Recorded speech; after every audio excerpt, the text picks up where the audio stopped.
Yang ni pun ada. Okey. Saya ni imam masjid. Dululah saya imam. Masa tu gaji saya, allowance saya jadi imam, sumbangan RM500 sebulan. Dapat rumah apa nama, rumah wakaf, rumah quarters, jadi imam. Jadi imam. Allahu Akbar, Allahu Akbar. Orang tanya saya, kenapa ustaz jadi imam? Jadi pensyarah elok-elok saya berhenti. Dulu saya pensyarah dalam bidang kekeluargaan. Cerita tentang keluarga, cerita tentang suami, cerita tentang isteri, buat kaunseling lah apalah. Sampai sibuk pasal rumah tangga orang. Sebab tu ceramah saya banyak bercerita tentang keluarga. Sebab awal-awal saya ni memang bercakap tentang keluarga. Waktu saya duduk belajar dulu, asrama saya sebelah pejabat agama. Bila saya balik daripada kelas, berjalan kaki nak balik ke asrama, saya tidur atas tilam tu, atas katil tu, saya buka tingkap. Saya duduk tengok drama dekat pejabat agama. Drama apa tak? Drama swasta. Suami, isteri, anak beranak bergaduh-gaduh. Asal tengok je bergaduh. Aku kata balik, balik tau. Dia tarik rambut isteri dia, terbuka tudung, heret rambut, buat balik. Saya tengok, oh gananya apa jenis lelaki ni. Besok pula isteri dia pula tarik rambut dia pula, balik ya. Balik pula, ya Allah, teruknya. Daripada saya duk mengaji, tuan-tuan, duk nampak rumah tangga tak habis-habis. Ada yang keluar seronok ambil gambar menikah lah apalah, ada yang pakai spek hitam lah, ada artis yang cerai. Saya tengok rasa ni artis ni dengan spek hitam tu, dia tak nampak muka, nampak spek mata. Bila saya habis mengaji, pekerjaan pertama saya ialah mengajar Mahat Tahfiz. Lepas saya Mahat Tahfiz, saya jadi lecturer, saya jadi pensyarah. Lepas saya jadi pensyarah, saya kata tak boleh jadi ni. Duk sibuk pasal rumah tangga, sibuk pasal rumah tangga orang. Allah, Quran aku tak boleh ngulang. Saya berhenti, tuan. Kawan saya kata, ustaz, jadilah imam masjid kita orang. Saya dah beli rumah dekat Batu Gajah. Tak apa, tak ada, mai pindah kat rumah quarters. Jadi imam, dapat 500 sebulan. Tak apa, saya bukan nak duit, saya nak Quran. Jadi saya baca Quran, mengulangnya 1 rakaat 1 muka, 2 rakaat dapat sehelai. Dapat sehelai. 5 waktu saya sembahyang, tuan-tuan, 5 waktu saya dapat 5 helai. Bila 5 helai, 2 hari saya dapat 1 juzuk. Lepas tu saya bolehlah hafal Quran, mengulang Quran tiap-tiap pagi semua. Yang tu yang saya jumpa satu kes. Ustaz, anak saya nak kahwin. Oh, alhamdulillah. Bila? Hari Ahad ni. Boleh tak ustaz mari baca doa? Awak tak boleh pula? Boleh ha? Bila saya pi, tuan-tuan, anak dia kahwin dengan orang baru masuk Islam. Keluarga hak suami tu ramai tak Islam lagi, duk mari tengok. Berapa hari dia masuk Islam? Saya tanya kat pak pengantin tu. Dalam 2 minggu 3 minggu gitulah.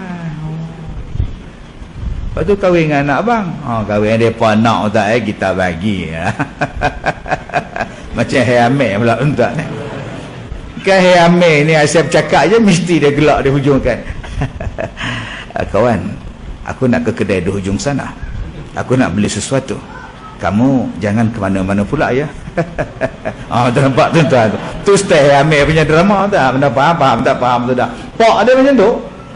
Depa nak dah kita bagilah.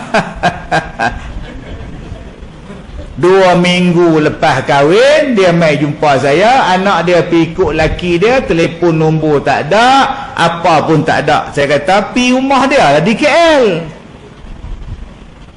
2 minggu senyap sunyi lepas kahwin.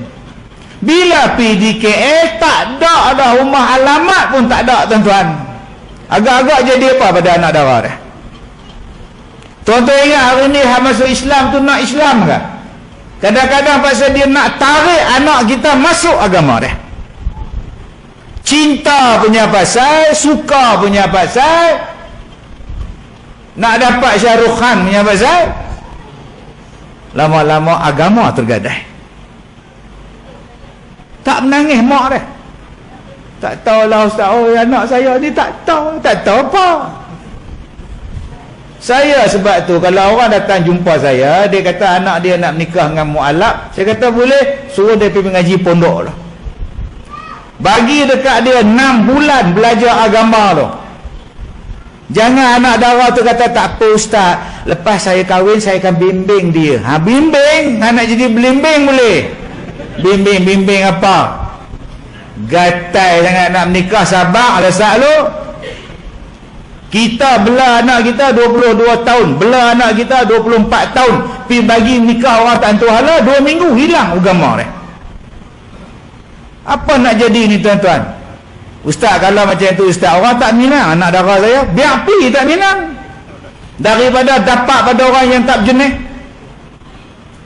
Biar dia tak menikah pun tak apa, hang dosa saja, daripada hang nikah hang jadi murtad, hang jadi sesat. Empak tak apa menikah anak 5, cek tak ada lelaki. Gatai semua hang ni garit tu ni. Tuan-tuan yang saya muliakan, tu yang berlaku sampai kena siasat betul-betul tuan. Jangan duk kira bagi je. Baik, modus operandi mereka ni apa?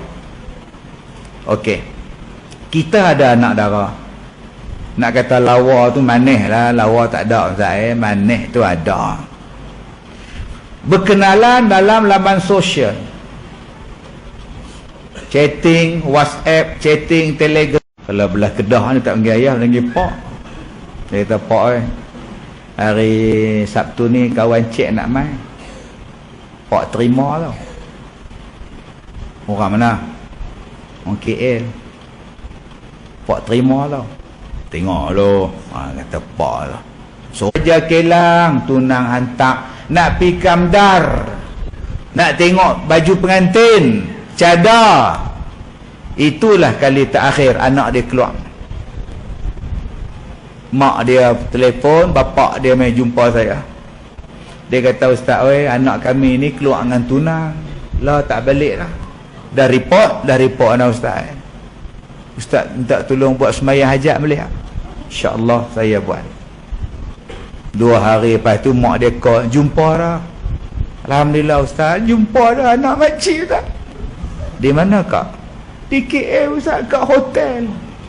Oh dia lepak situ ke apa? Depa ustaz ada 4-5 orang anak dara macam dia jugalah, bertunang dengan laki-laki yang sama. Laki-laki tu bertunang dengan ni, bertunang dengan ni, bertunang dengan ni, dia ambil, dia kumpul sekali, dia nak jual ustaz. Yang kita ni duduk di kampung, yang main Minang tu pakai spek hitam, naik kereta Honda Accord, bangga tak? Yang main Minang anak kita tu naik Honda Accord, Honda Civic tuan.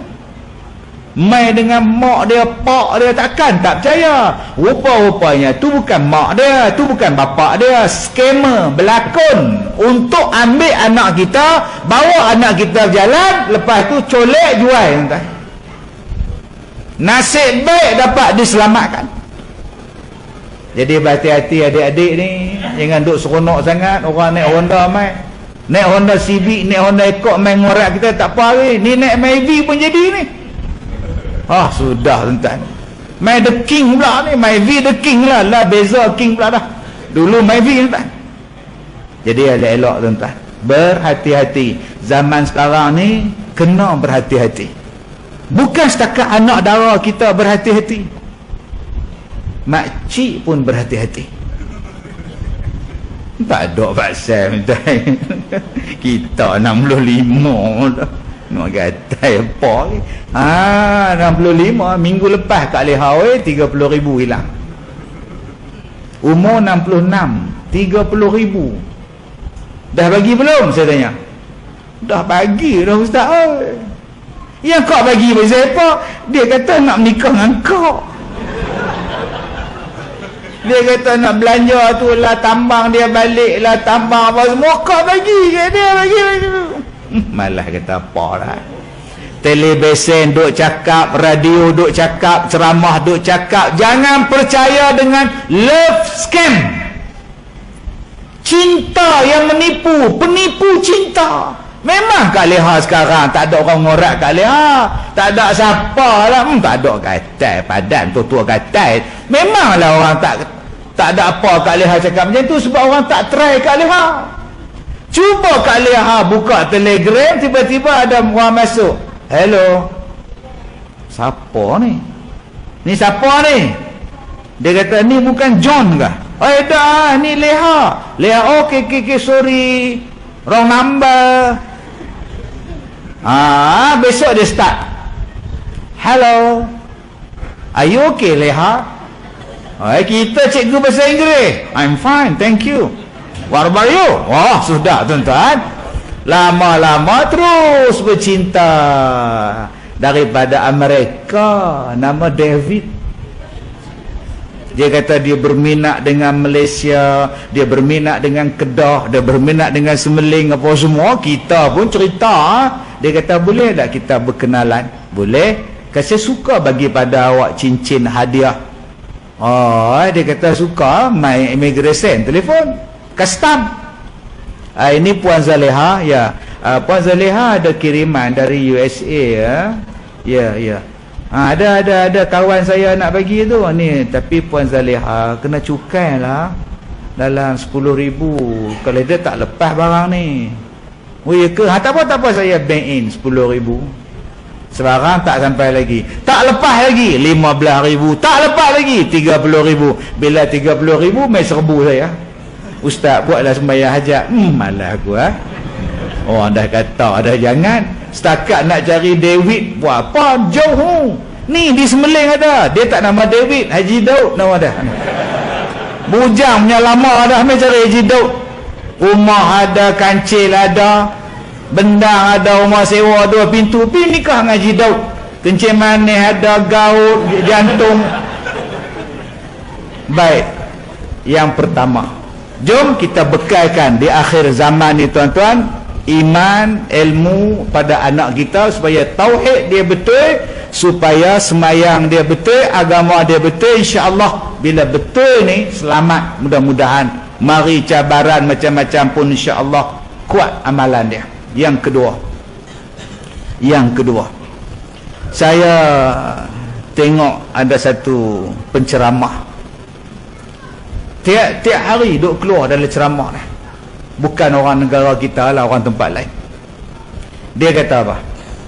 Dia kata Nabi Musa belah laut, Fir'aun nampak. Nabi Musa faqul nadrib bi'asakal bahr. Rakyat nampak, orang ramai nampak mukjizat tu. Saksi ramai. Nabi Ibrahim kena bakar tapi tak terbakar. Ramai orang nampak, Namrud pun tengok. Nabi Isa menghidupkan orang mati, mukjizat, orang nampak. Orang dah mati, ketuk hidup. Bagi tahu siapa bunuh, mati balik. Orang ramai tengok. Jadi mukjizat Nabi-Nabi ni orang nampak. Tuan-tuan, Nabi Muhammad mukjizat dia ialah naik ke langit. Soalannya, siapa nampak? Ada orang nampak Nabi naik ke langit? Tak ada kan? Oh sudah. Habis tu kalau Muhammad berbohong macam mana? Tak ada saksi. Dia boleh tanya, kalau Nabi Muhammad berbohong macam mana?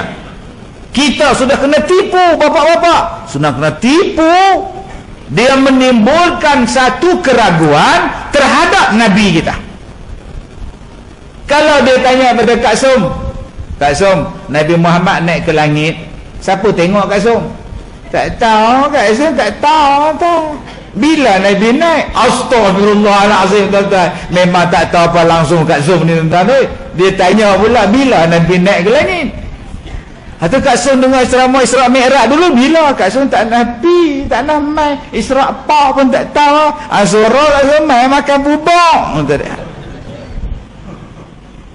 Dia bawa satu kepercayaan menafikan Isra' dan Mi'raj supaya orang tak percaya pada Nabi. Kemudian ada pula yang kata Nabi Muhammad belajar di universiti mana?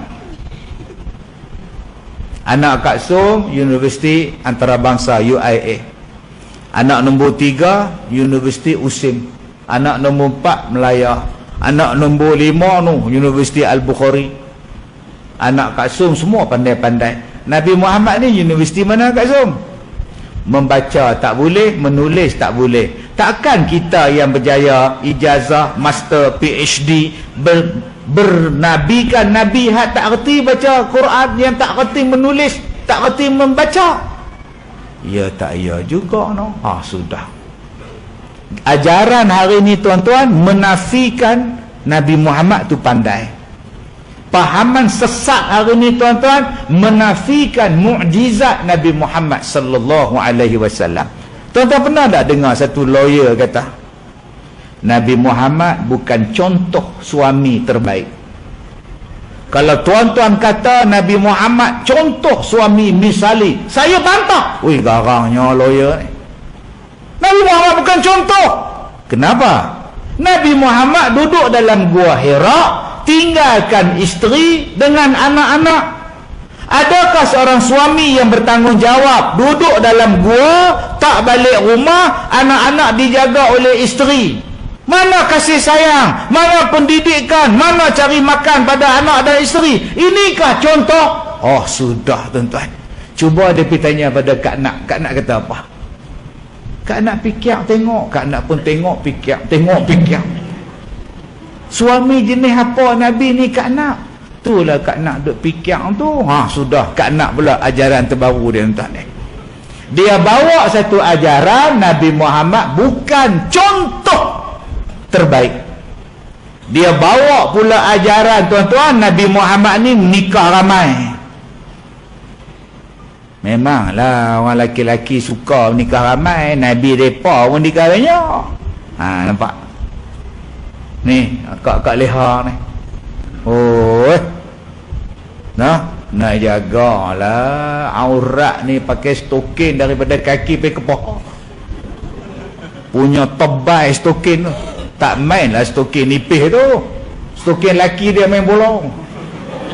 Punya tebal main semayang lah. Allah. Tutup muka ni purdah. Bukan pasal Covid. Oi, purdah. Sarung lengan ni sampai ke ketiak ni. Baca Quran tak hingga lah. Semayang sunat. Allah. Orang tengah kuliah dia semayang sunat.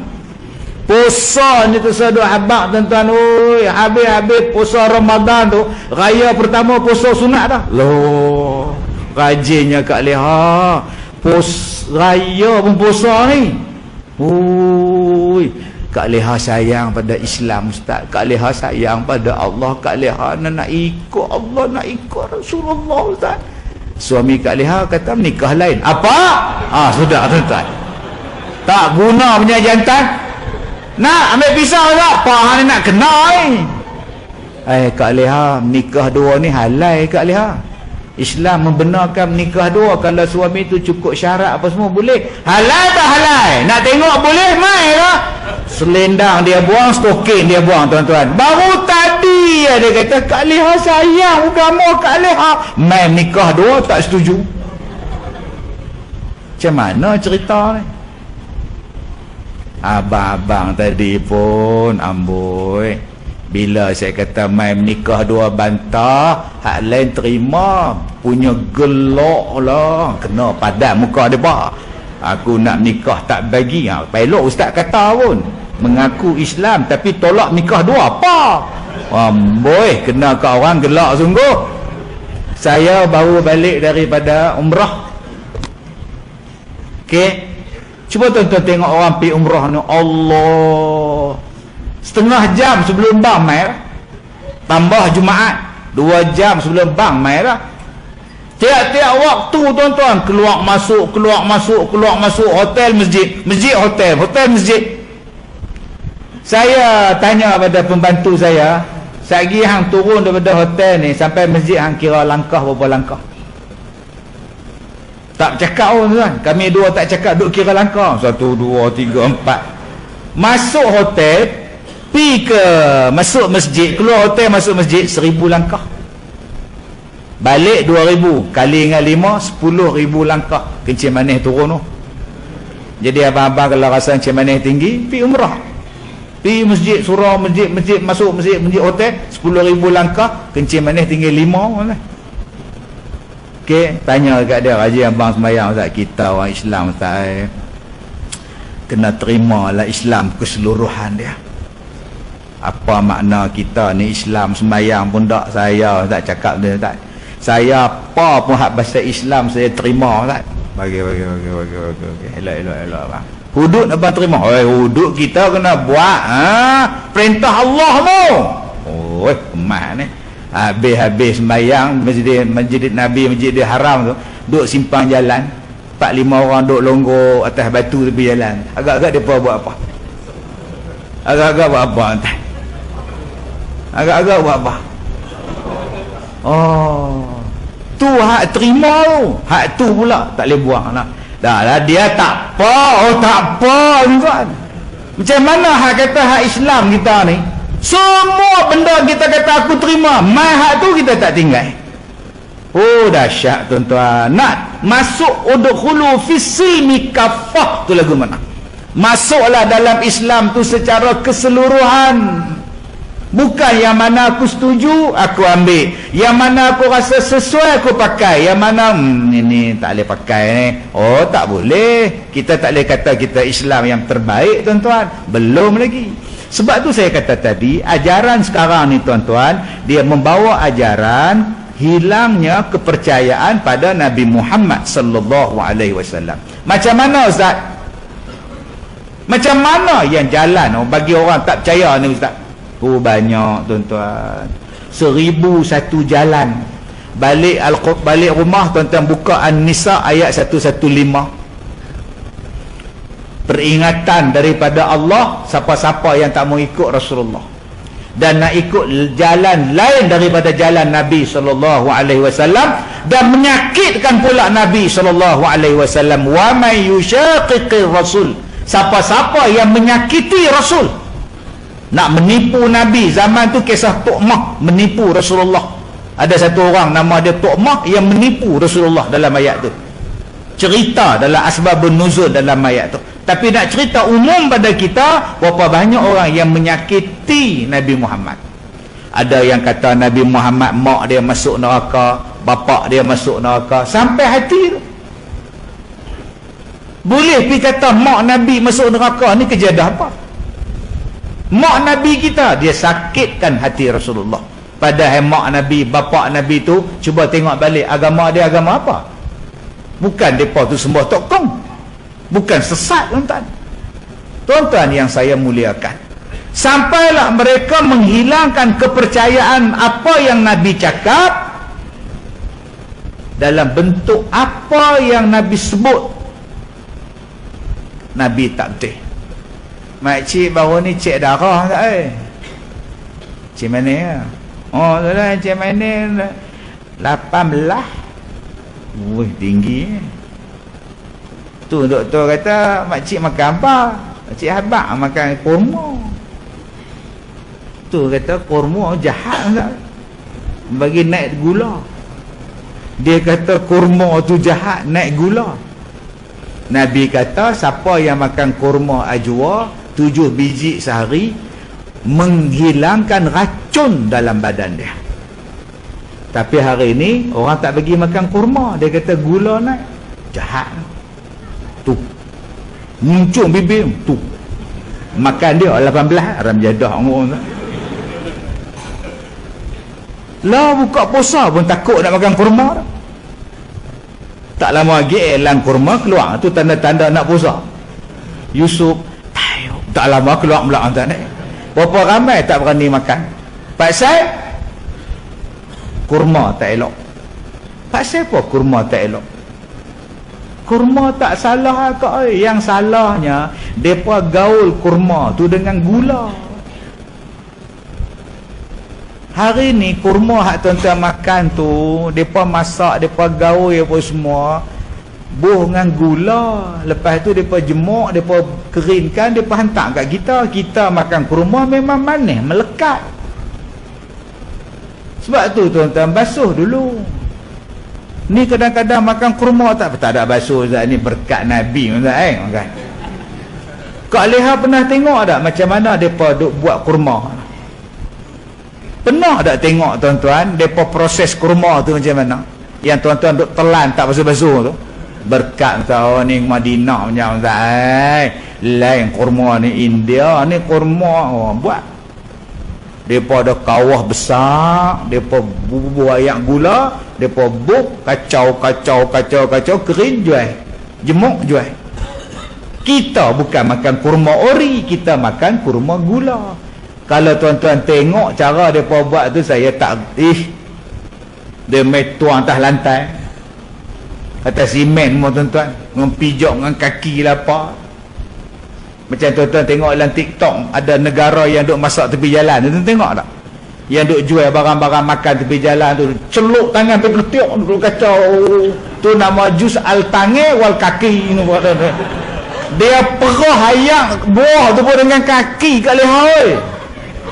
Hei ya Allah, dia buat kacang tumbuk tu dengan lutut, kepala lutut, kaki pijak gede-gede, potong-potong jual kacang tumbuk lah. Tu namanya al-tange wal kaki. Saya kalau tuan-tuan ajak pi, saya tak mau negara tu, geli makan tuan. Dia buat roti tu nak bagi dia, tangan tak ada sebelah. Buat roti canai tu, nak bagi roti canai tu hangus, dia cepik lah ceketik. Lepas tu pergi bakar. Oh, ni tuan-tuan kalau pi silakan. Tahun lepas saya punya staf pergi melawat negara mereka. Ada 8 orang pergi melawat. Balik-balik tu saya tunjuk video kat mereka ni. Hampa pergi awak tengok mereka makan roti lah, apa nasi punya. Hampa lalu makan. Doa Ustaz, tempat kami pergi bersih Ustaz. Doa bersih. Apa ni dia orang pun. Doa Ustaz, kami makan kat hotel bersih Ustaz. Memang hampa makan kat hotel, tapi hotel tu order kat pintu belakang. Hampa tahu tak Ustaz? Yang kurma hak kita duk makan tu Allah tuan-tuan. Oh, sebab tu bila tuan-tuan buka kurma tu, dia ada kulit dia. Nampak ada kulit dia tu. Jadi saya harap nak makan tu basuhlah dulu supaya buang gula dia. Dan carilah kurma yang tak campur dengan gula. Tuan-tuan boleh rasa lain gula dia. Nabi kata kurma tu ubat, nama dia ajwa, makan lah murah dah dulu betul yang tak kurma. Cuba cek balik ajwa ni ya. Bagus tuan-tuan makan kurma ajwa ni. Saya dulu makan 7 biji sehari. Mai tak ada duit tuan-tuan, tak boleh makan 7 biji, mahal. Jadi saya makan daripada rumah saya sebiji.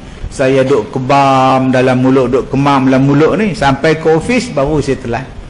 Duk hisap ayak dia tuan-tuan. Biji saya tak hisap, biji buang. Itu kurma ajwa tu. Bagus untuk bacaan gula, bagus untuk kita punya darah kita. Cuma untuk kita ni orang laki-laki dulu saya kata dah, yang makan kurma ajwa banyak ni, kesan tak elok dia botak lah. Ni rambut gugur ni pasal mahal ni. Jadi dia kena sekilo RM120, botak kita pun tuan. Benar faham, tak faham sudah. Nombor 2, madu lebah. Nabi kata madu lebah tu ubat. Quran kata madu tu ubat. Berapa banyak orang ni, "Hai makcik, tak boleh makan madu." Makcik, oi. Allah kata ubat, Nabi kata ubat. Mai orang pula sekarang kata kencing manis tinggi makcik.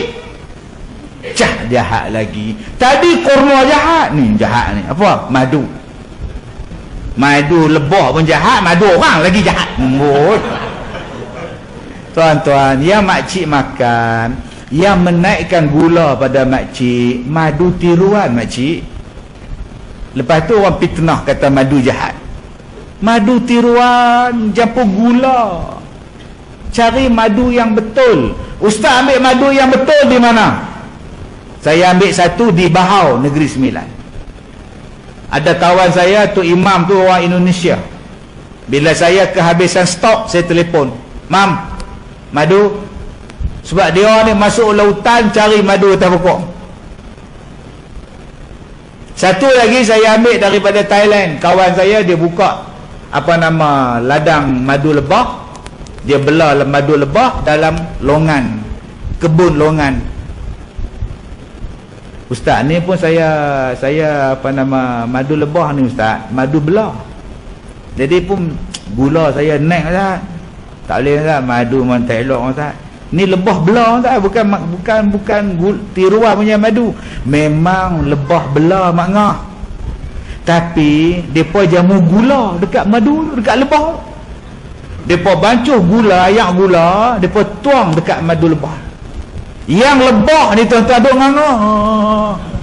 Okey, lunch, dinner, breakfast, dia bagi makan gula. Lebah ni tak terbang lah, tak cari dah bunga-bunga, tak cari dah. Duk borel gitu, duk tunggu gula. Jadi yang depa bagi makan pada lebah tadi bukannya original punya bunga, dia bagi daripada gula. Sebab tu bila kita makan naik gula, makcik-makcik jangan fitnah madu. Madulah ubat yang paling bagus sekali. Yang ketiga, habbatus sauda. 2-3 tahun lepas orang hentam saya. Saya kata, bila mai penyakit ni, makanlah habbatus sauda. Nabi kata habbatus sauda tu ubat untuk semua penyakit. Ui, 6 harakat hui. Orang tibailah saya. Ustaz Kazim ni dia bukan mengaji, dia bukan doktor. Dia bukannya doktor apa semua nak bercakap ni penyakit ni COVID apa semua ni apa-apa pam. Tenganga saya tuan-tuan. Sampai para ustaz kata hadis tu dia memang Nabi ada sebut ya, memang ubat kepada semua penyakit, tapi bukan semua penyakit ya. Sudah lepas hang bagi yang ni 2 kena jadi apa kan? Mai 3 pula jadi apa?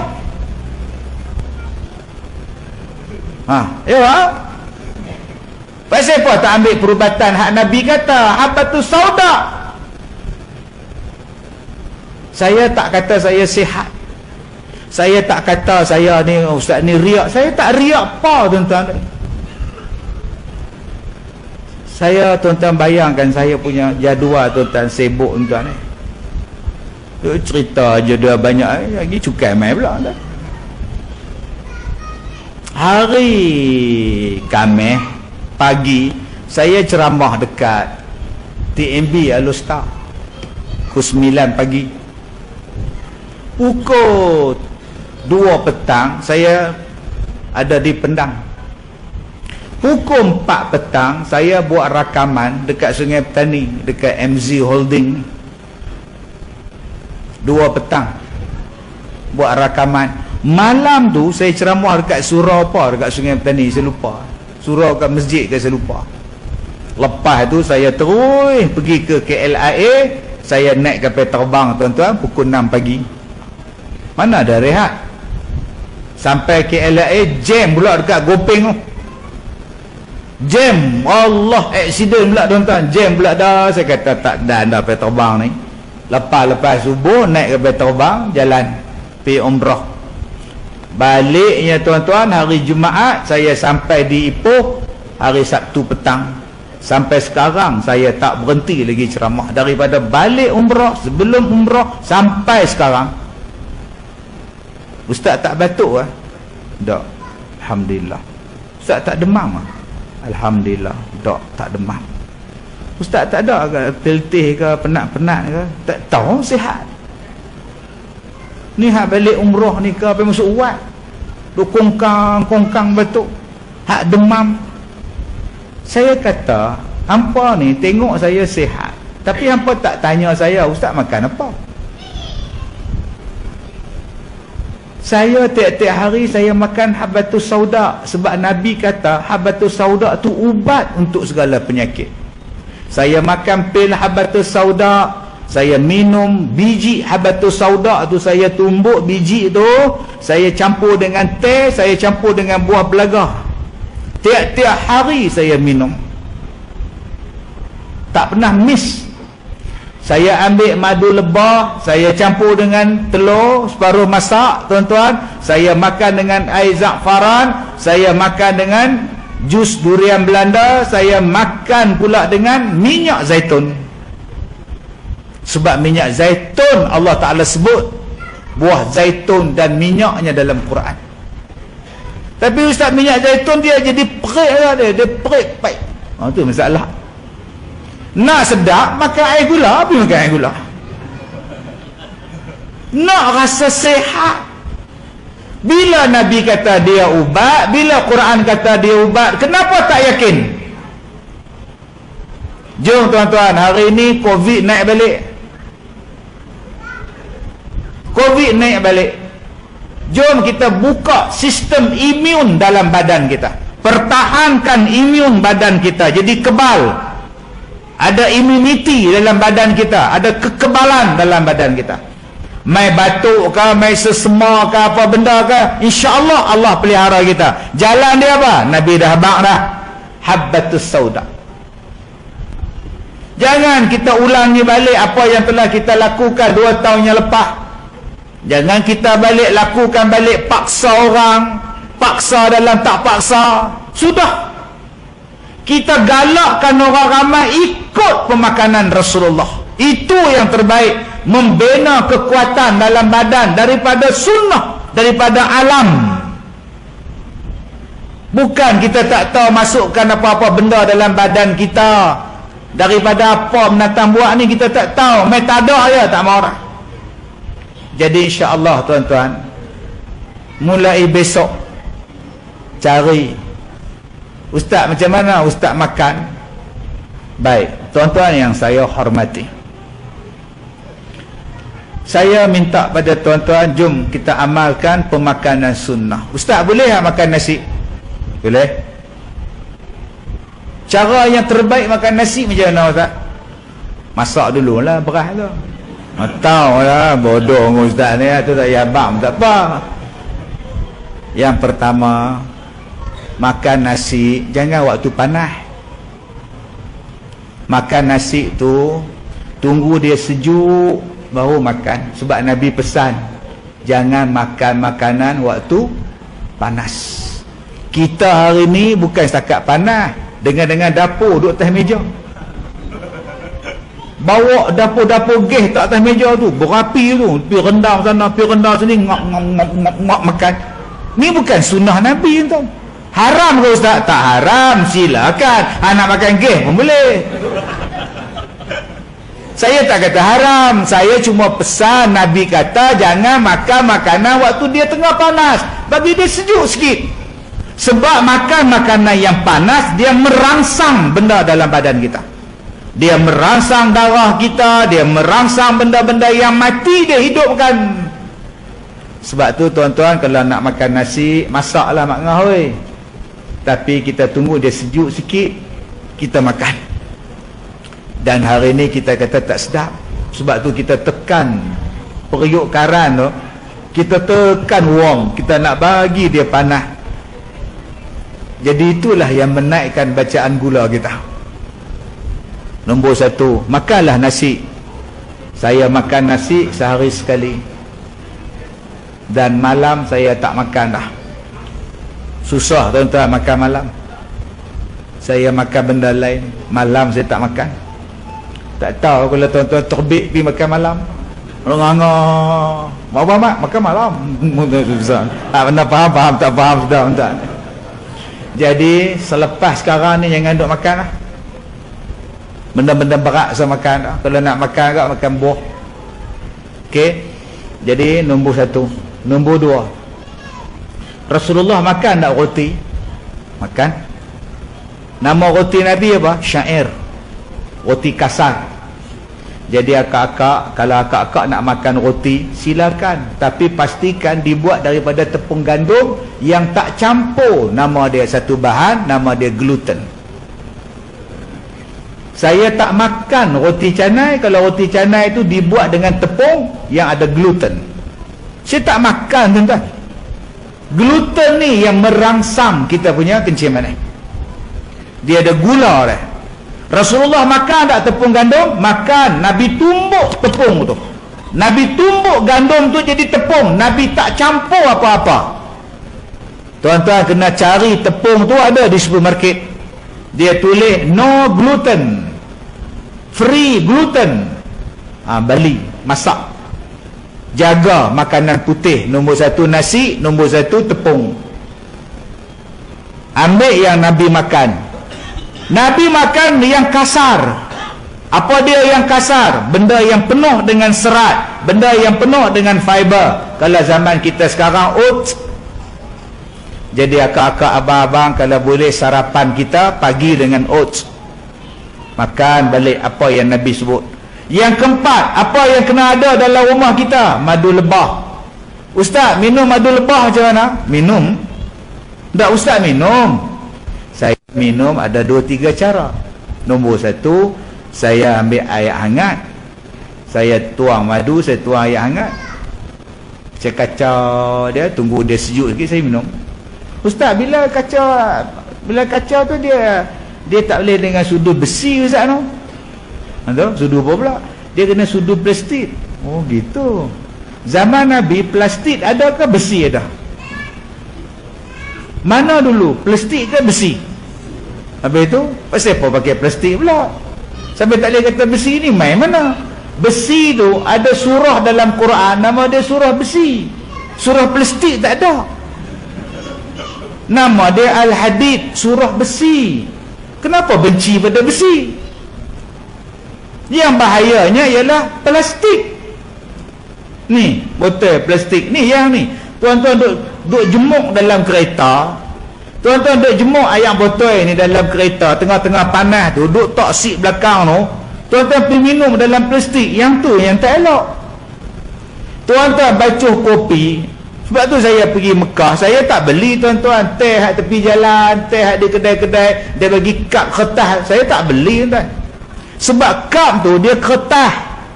Bubuh air hangat, bahan kimia dalam kertas tu dia keluar balik. Jadi kanser tak pasal kita.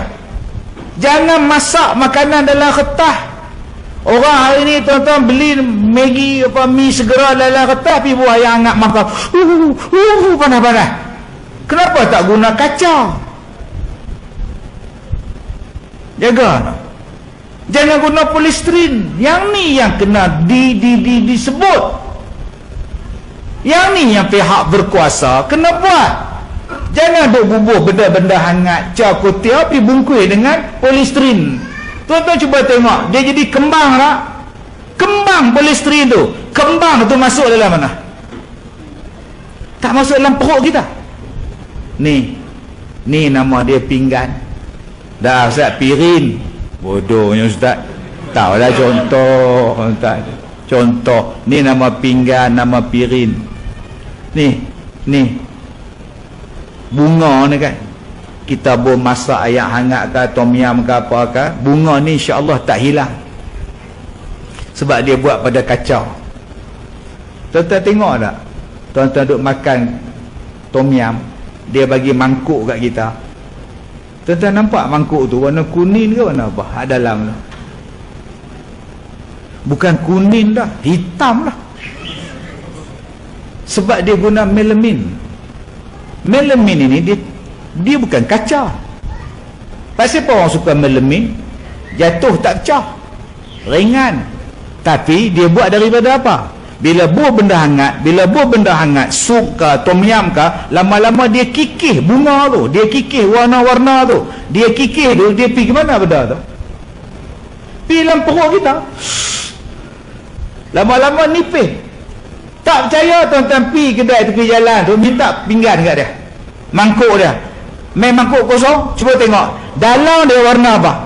Yang kiri tepi ni warna putih, hak dalam tu tukar warna lah. Maknanya dia pergi dalam perut kita, tuan-tuan.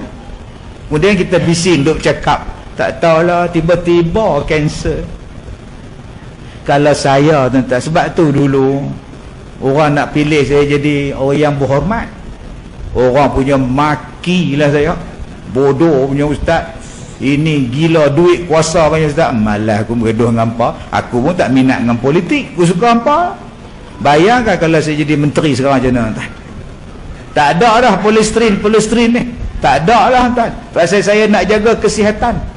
Saya tak mau rakyat saya pergi makan polistrin panas, pergi makan kedai melemin panas-panas, habis jadi rosak, kanser, jadi macam-macam. Saya tak bagi tuan-tuan pergi bagi kad kertas bubuh Nescafe ke bubuh Milo ke minum teh panas dalam kotak, dalam air hangat di tepi jalan yang tuan-tuan bubuh RM1, bubuh RM2, terbit air botol air dia bubuh dalam mangkuk kertas. Benda ni lah yang kena kontrol supaya orang jadi sihat.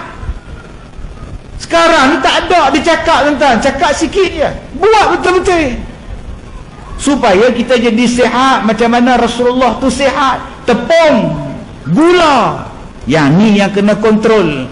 Rasulullah ajak kita supaya jadi sihat. Tapi sayang tuan-tuan, hari ni orang tuduh Rasulullah ni dia tak mengaji doktor, dia tak pandai. Rasulullah ni tak pergi sekolah, Rasulullah ni tak ada pandai apa. Rasulullah hanya cerita dalam bab fiqh saja, dalam bab medical Nabi tak tahu sangat kan. Medical bukan Nabi tahu, Nabi tak tahu tuan-tuan. Han cakap inilah dia yang buat di akhir zaman, menghilangkan kepercayaan kepada Nabi Muhammad sallallahu alaihi wasallam. Jadi macam mana supaya kita datangkan balik kasih sayang, kepercayaan kita pada Nabi Muhammad? Salah satunya ialah kita buat ceramah Maulud Nabi, Maulidun Nabi. Cerita balik tentang Nabi Muhammad, sejarah apa benda pun cerita. Mai pula ajaran sekarang pula, Nabi tak pernah sambut Maulud Rasul, Nabi tak pernah buat ceramah Maulidul Rasul. Siapa yang buat bid'ah, lama-lama langsung orang tak kenal Nabi Muhammad.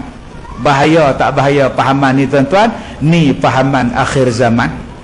Dengan adanya ceramah tentang Nabi ni tuan-tuan, baru kita tahu apa yang Nabi suka, apa yang Nabi tak suka, buah apa yang Nabi makan, buah apa yang Nabi tak makan. Semuanya tuan-tuan Rasulullah dah ajar daripada kita. Daripada cara nak semayang sampailah cara nak makan, daripada cara nak buat haji sampailah cara nak baca Quran. Rasulullah ajar kita. Tuan-tuan, di akhir zaman orang mula membawa kepercayaan Nabi Muhammad tak reti, Nabi Muhammad tak pandai. Lama-lama kita dah hilang kepercayaan pada Rasul, dan kita kata Nabi ni hanya cerita bab semayang, haji, puasa, hak lain-lain Nabi tak cerita. Sayang tuan-tuan. Jom kita buat balik macam mana nak sayang pada Rasulullah. Terlalu banyak tuan-tuan. Kalau boleh di masjid kita ni, satu ustaz panggil dia mengajar, kenapa Nabi buat macam ini? Kenapa Nabi tidur macam ini?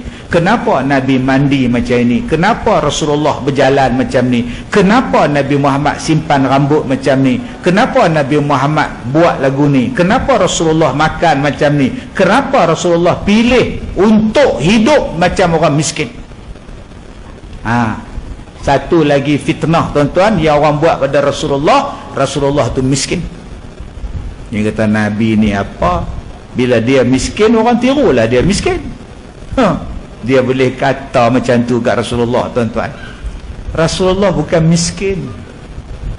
Rasulullah ni apa yang dia ada semua dia bagi kat orang. Sebab dia tak cinta pun dekat dunia. Ada apa pun tuan-tuan, sampai dia tak makan beberapa hari, elok dia nak masuk dalam mulut, ada orang mai ketuk pintu, Rasulullah saya belum makan. Rasulullah bagi kat dia makan, padahal dia pun tak makan. Cuba tuan-tuan sekarang, elok nak makan nasi, orang mai, Assalamualaikum, makan dulu, Waalaikumsalam, ngap nampak tuan-tuan, apa pun terkedarah lu. Nabi bukan macam itu tuan-tuan. Nabi punya sayang pada umat dia, dia tak makan pun tak apa, Nabi tidur dalam lapak pun tak apa. Janji umat dia senang, janji dia tak cinta pada dunia tuan-tuan. Jadi saya dah ceramah 1 jam 40 minit tuan-tuan. Allah, 1 jam 40 minit terasa? Terasa sejam 40 minit? Tak terasa tuan-tuan. Memang tak terasa, bukan tuan-tuan cakap. Yang terasa saya tuan-tuan, dengan jam lah apalah, sejam 40 minit memang tak terasa. Tuan-tuan nak rasa apa, dapat dinding pula lagi tak terasa tuan-tuan. Baik, kita jumpa lagi di lain masa insya-Allah. Saya sempat dua aja solusi di akhir zaman untuk orang yang menghadapi masalah dengan anak dan untuk orang yang memfitnah Nabi Muhammad sallallahu alaihi wasallam. Yang lain-lain kita ceritalah pada masa-masa yang akan datang insya-Allah. Saya minta maaf jika terkasar bahasa. Wabillahi taufiq wal hidayah. Assalamualaikum warahmatullahi wabarakatuh.